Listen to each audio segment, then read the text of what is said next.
Diego era um jovem soldado do exército que tinha acabado de ser enviado ao Iraque. Era o início de 2003 e as forças da coalizão estavam se reunindo entre o Kuwait e o império de um certo Saddam Hussein. Em sua casa no Texas, seus pais estavam muito preocupados. Será que o filho deles voltaria vivo da guerra? Será que sobreviveria?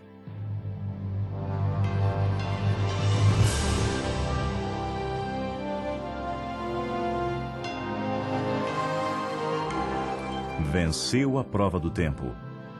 O livro de Deus, a Bíblia, ainda relevante neste mundo complexo.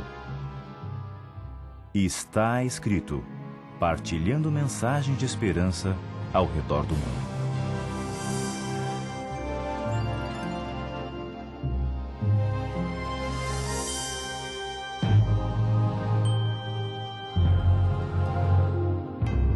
É preciso esclarecer que, ultimamente, mamãe e papai estavam um pouco afastados do cristianismo. Havia contas a pagar e empregos a manter. Então, a igreja acabou ficando meio para trás. Na verdade, fazia anos que a família não ia à igreja, que em outros tempos tinha sido seu lar espiritual. Mas agora, neste fim de semana crucial, eles sentiram a necessidade de ir. Seria bom orar por Diego dentro de uma igreja e sentir que haviam outras pessoas orando também. Então, eles foram à igreja. Após um longo hiato, eles não conheciam mais ninguém da congregação e o pastor também era novo.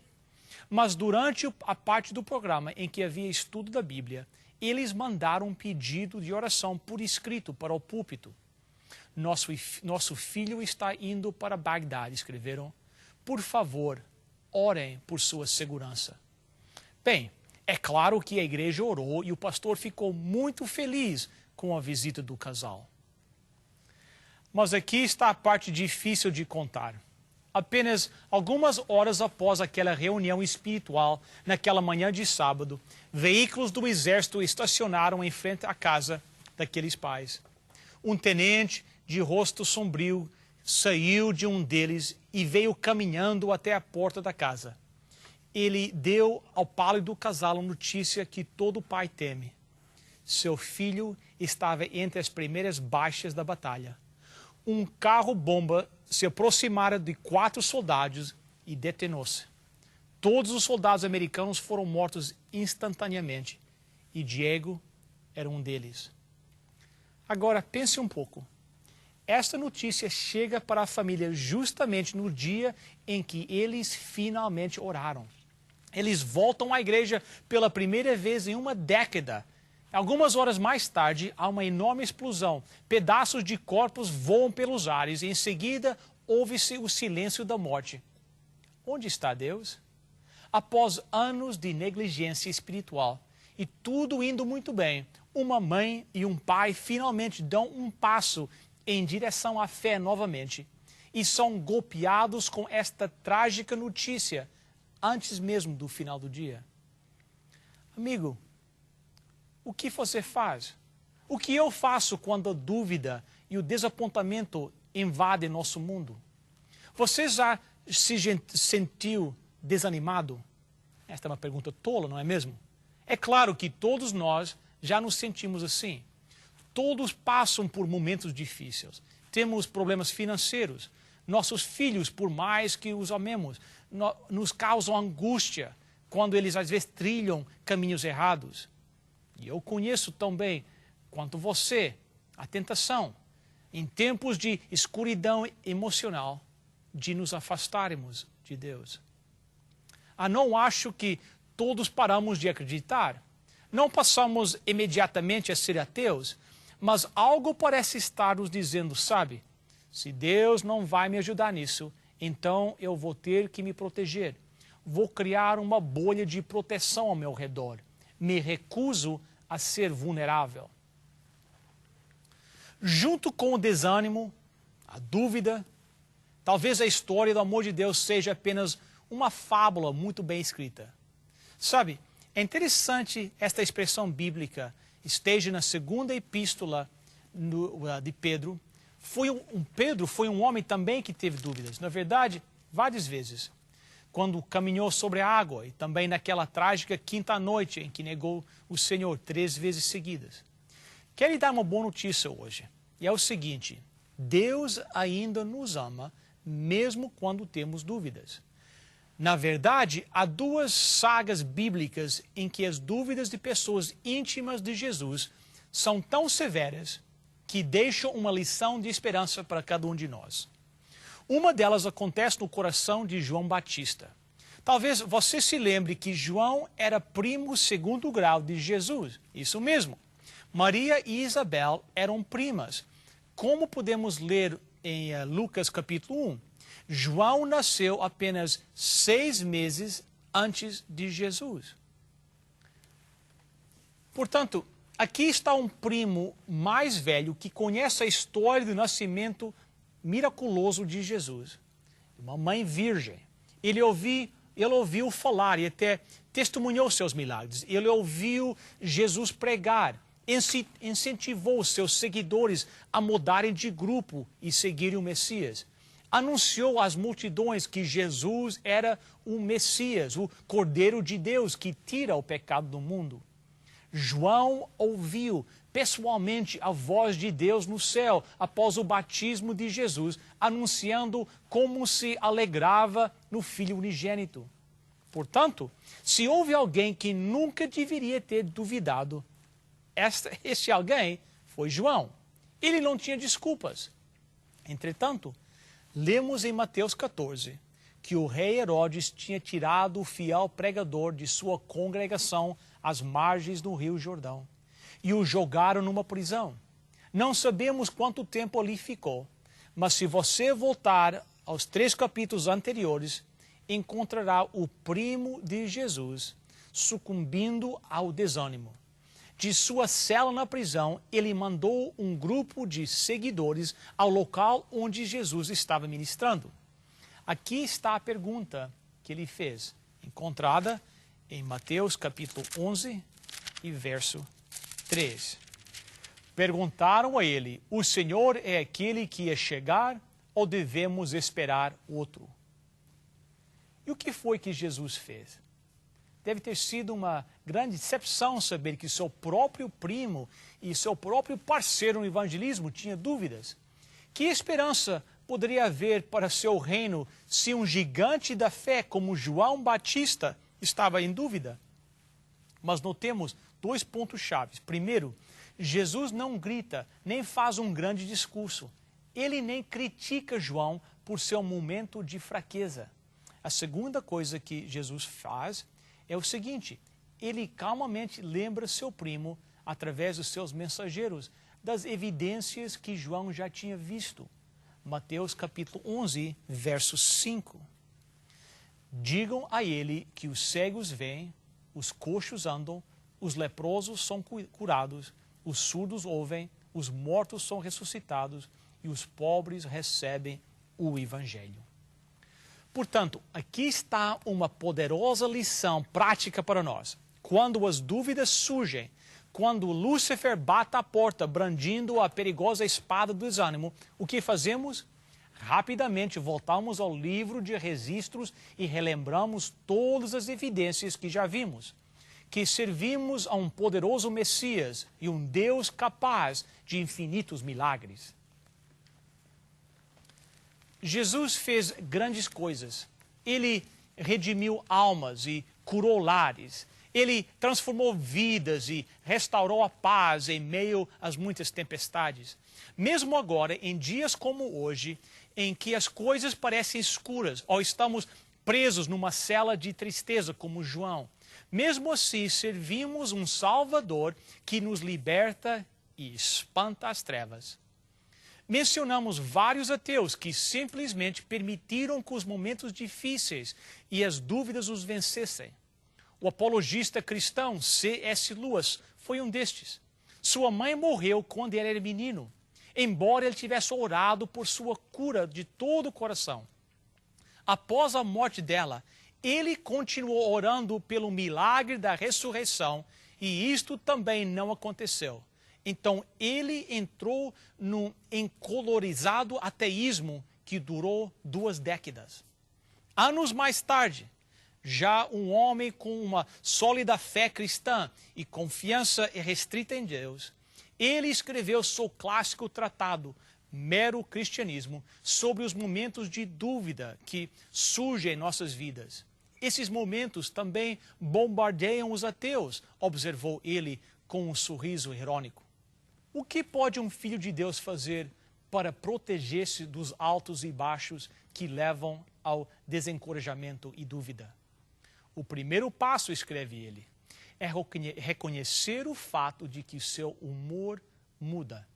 O próximo é reconhecer que se em algum momento de sua vida você aceitou o cristianismo, então alguns dos seus principais pontos estarão em sua mente pelo menos alguns momentos todos os dias. É por isso que as orações diárias, a literatura religiosa e o ato de ir à igreja são partes necessárias da vida cristã. Temos que nos lembrar constantemente de nossas crenças. Nenhuma crença permanecerá viva na mente automaticamente. Precisa ser alimentada. No parágrafo seguinte, ele argumenta como alguém que sabe do que está falando, que a maioria das pessoas não se afastam de sua fé porque algum brilhante ateu os convence com bons argumentos durante uma viagem de avião. Não. A maioria dos cristãos simplesmente se afasta. Não fortalece a fé durante os bons momentos da vida, com promessas bíblicas e princípios da Escritura. Não reflete sobre as profecias cumpridas, as grandes histórias de fé do Velho e Novo Testamento e as histórias sobre o abundante poder de Deus. Assim, quando chegam as tempestades, aquelas preditas pelo próprio Jesus na parábola contada em Mateus capítulo 7, acontece aquilo que nossos filhos cantam na igreja, e a casa do tolo ruiu. 2 cristãos leais que caíram temporariamente na armadilha de afastar-se da fé foram Cleopas e seu amigo. Você pode ler a respeito deles em Lucas capítulo 24. Esse relato conta dos 2 homens que arrastaram pela estrada de Emaús num domingo à tarde, cegados pelas lágrimas, sem perceber que Jesus já ressuscitou dos mortos. Eles esqueceram dos incríveis milagres que viram Cristo realizar. Por alguma razão, as promessas que ele fez a respeito de ressurgir de tumba no 3º dia lhes escapou da memória. Na verdade, quando um misterioso viajante surge do nada e passa a caminhar com eles durante toda a viagem de 10 quilômetros, ele os censura por tirarem os olhos da bola. Esperem aí, rapazes, ele parece dizer. Os profetas não nos disseram que seria assim? Não era esperado que o Messias cumprisse todas estas coisas sofrendo por um mundo perdido? E não foi prometido que depois de tudo isso, ele entraria na glória? Os 2 homens envergonhados respondem, eu acho que sim. E quando secam os olhos e olham direto para o homem que está sentado à mesa com eles, é claro que a fé deles retorna. O que mais pode fazer com que um cristão vacile na fé e caia nas vales da dúvida e desânimo? Algumas histórias na vida de Voltaire nos ajudam a abrir os olhos. Muitas vezes o povo de Deus se perde quando vem outros dentro do povo de Deus se aproveitando de coroas de poder ou comportando-se como hipócritas e tiranos. Em seu livro, A História da Filosofia, Will Durant nos conta como este brilhante jovem pensador testemunhou aos abusos que ocorriam na igreja de sua era. Ele viu práticas não bíblicas como ensinamento do que os filhos de Deus deveriam confessar seus pecados a um sacerdote humano. Chega a ser interessante porque Voltaire, de acordo com o relato de Durant, o grande cético perguntou ao sacerdote, como assim? Onde na palavra de Deus está escrito que devemos nos assentar num confessionário e abrir nossa alma a meros mortais? Bem, o sacerdote orientou a ler Tiago capítulo 5 e verso 16, onde é dito: portanto, confessem os seus pecados uns aos outros e façam oração uns pelos outros, para que vocês sejam curados. A oração de uma pessoa obediente a Deus tem muito poder. Tudo bem, aquilo lhe pareceu bem claro. Então Voltaire sentou-se e confessou seus pecados. Mas você e eu podemos até sorrir ao ouvir o que aconteceu a seguir. Nas palavras de Durant, quando ele terminou, levantou-se e puxou o clérigo de sua cadeira no confessionário e colocou-o na cadeira onde estava sentado, exigindo que o padre se confessasse também. Vamos, amigo, está escrito que devemos confessar nossos pecados uns aos outros. Eu lhe relatei os meus pecados e agora você não sairá daqui enquanto não confessar os seus. Bem, o clérigo não estava disposto a abrir sua alma neste jogo de troca de papéis. E um Voltaire descontente saiu da igreja com mais uma coluna destruída no fundamento de sua fé. Isto já aconteceu a você? Veja, eu sei muito bem que nossas igrejas e nossos pastores às vezes nos desapontam. Eu cresci frequentando igrejas que estavam cheias de membros bem-intencionados, liderados por ministros sinceros, e, no entanto, vi doutrinas bíblicas que não pareciam combinar com a Bíblia. Será que isto nos deveria fazer abandonar a fé? Deveríamos abraçar nossas dúvidas em vez de abraçar a palavra de Deus com mais dedicação e entusiasmo? Você entende onde eu quero chegar? Voltaire caiu em outra armadilha que tantas vezes engana os cristãos de hoje. A igreja está cheia de hipócritas, suspiram enquanto se dirigem para a porta de saída. Este brilhante filósofo era um devotado pacifista, um homem que desejava a paz entre todos os povos. Ele escreveu admiráveis palavras sobre os Quakers. A mais ousada de todas as seitas, declarou ele, que surpreendeu a todos os cristãos por comportarem-se como cristãos. Ao redor do ano 1736, ele também começou a trocar cartas de adulação com o príncipe Frederic, o futuro rei. Ele mandou cartas com elogios. O príncipe chamou Voltaire de o maior homem da França e um mortal de honra à linguagem. Quando as respostas de Voltaire foram igualmente efusivas, Frederic subestimou seus próprios talentos, fazendo com que Voltaire respondesse: um príncipe que escreve contra o elogio é tão singular quanto um papa que escreve contra a infalibilidade. A próxima entrega do carteiro continha uma cópia de um documento chamado Anti-Maquiavel, onde o príncipe Frederic escreveu uma inflamada resposta à obra cheia de cinicismo de Maquiavel, o príncipe. Como escreve Durant, Frederic falou lindamente sobre a iniquidade da guerra e o dever de um rei preservar a paz. Voltaire chorou de alegria ao ler as palavras de um pacifista da realeza. Mas vejam o que aconteceu a seguir. Alguns meses mais tarde, Frederic foi feito rei e invadiu a Silésia, mergulhando a Europa numa era de derramamento de sangue. Tão grande hipocrisia foi arrasadora para um admirador como Voltaire e apressou seu caminho rumo à descrença e à dúvida. Amigo, há mais uma coisa. Ironicamente, as pessoas muitas vezes se veem num poço de indagações e dúvidas por causa da leitura deste livro aqui. Isso mesmo. Alguns leem a Bíblia e ficam com mais perguntas do que respostas e acabam cedendo ao desânimo.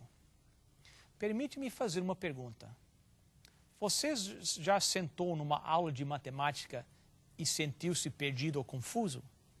Já leu um manual sobre como montar apresentações em PowerPoint no seu laptop e não conseguiu entender muita coisa?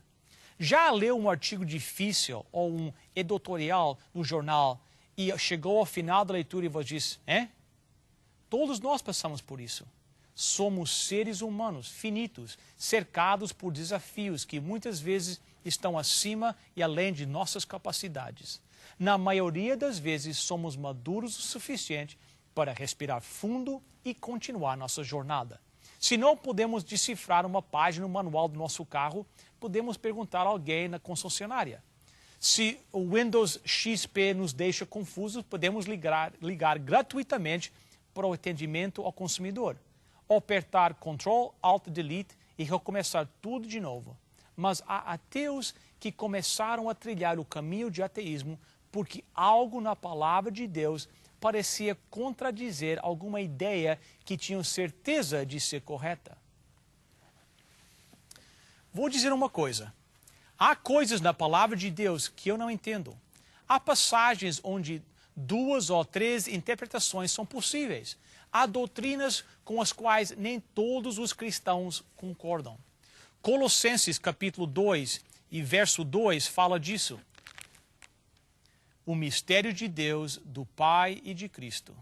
O verso 3 de Colossenses 2 disse, o qual é a chave que abre todos os tesouros escondidos do conhecimento e da sabedoria que vem de Deus. 1 Coríntios capítulo 2 descreve as profundezas de Deus. Segundo Pedro declara no capítulo 3 que a Bíblia contém coisas difíceis de entender, que os não crentes e infiéis distorcerão para sua própria destruição. Pessoas inteligentes muitas vezes veem o abismo da fragilidade humana, as lacunas entre o que sabemos e o que poderíamos saber e se afastam da fé. Ao invés de abandonar o cristianismo pelas coisas que não entendemos, por que não celebrar o cristianismo, abraçá-lo e proclamá-lo pelas inúmeras verdades maravilhosas que vemos claramente? Amigo, devemos seguir sempre no caminho que leva a Cristo e nunca para longe dele. Você não acha? Eu posso imaginar Deus no universo a cantar, sua voz eterna a soar, acordes de amor. Eu posso imaginar Deus a se mover nos corações, penetrando fundo nosso ser e dando sua paz. Eu posso imaginar a tristeza no olhar de Deus ao me ver longe dele aqui, enfrentando a sós o temor.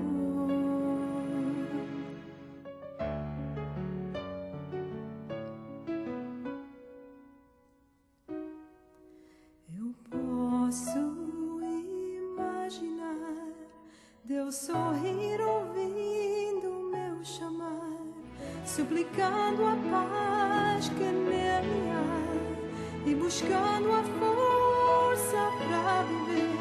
E quando então sou eu escolher, terei Deus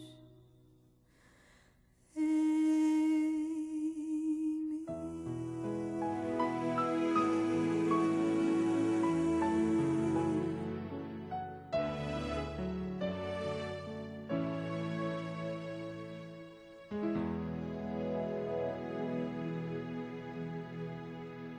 Vamos orar. Nosso Deus e nosso Pai, nós te agradecemos pela tua palavra, a Bíblia. Nossa oração nesta hora é que cada telespectador possa se abraçar à palavra de Deus e lá encontrar a felicidade, a alegria e a resposta para todas as suas dúvidas. Em nome e por amor de Jesus. Amém.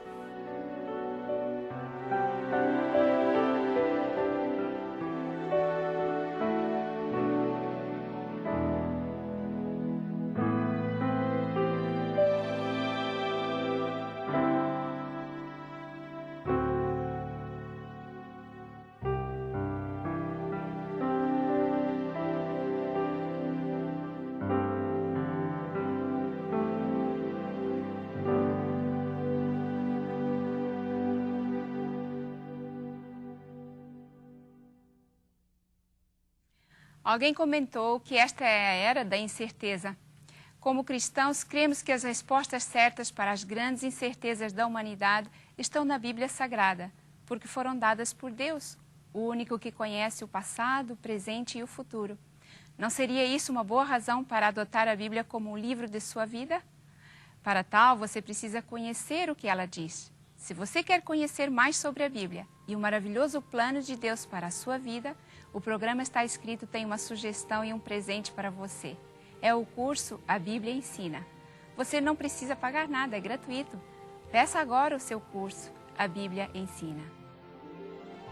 Para você solicitar a sua oferta de hoje, basta chamar o nosso número de telefone 416-259-8608. Chame agora mesmo 416-259-8608. Lembre que a oferta é gratuita. A operadora necessita de seu nome, endereço, número de telefone, juntamente com o nome da oferta que você deseja. Se você preferir, poderá também escrever para Está Escrito, Box 2010, Oshawa, Ontário, L1H 7V4. Você receberá em sua casa gratuitamente a oferta solicitada, sem qualquer compromisso com o programa Está Escrito. Agradecemos as suas cartas, os pedidos de oração que nos enviam e também o seu apoio financeiro. Escreva para Está Escrito, Box 2010, Oshawa, Ontário, L1H 7V4.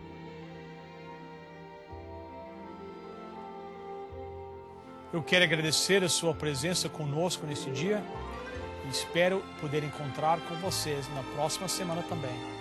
Nós prometemos voltar no mesmo horário, no mesmo canal. E até lá, lembre-se, está escrito: nem só de pão viverá o homem, mas de toda a palavra que procede da boca de Deus.